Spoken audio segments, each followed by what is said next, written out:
Construction fulfills many spatial needs and desires, but what if those same aspirations could be met or exceeded without building anything new? Most buildings have lasting value for the future, beyond their original use.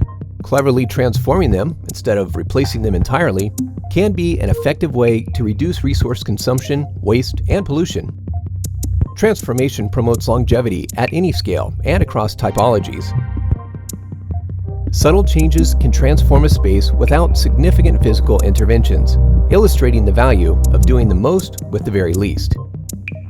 Simple architectural design strategies can adjust the dimensions, partitions, and circulation of a building's interior and extend its lifespan. Reusing buildings also preserves historical character, adding contemporary layers of functionality. Adaptation is always a resourceful, imaginative alternative that can make building projects more sustainable and interesting.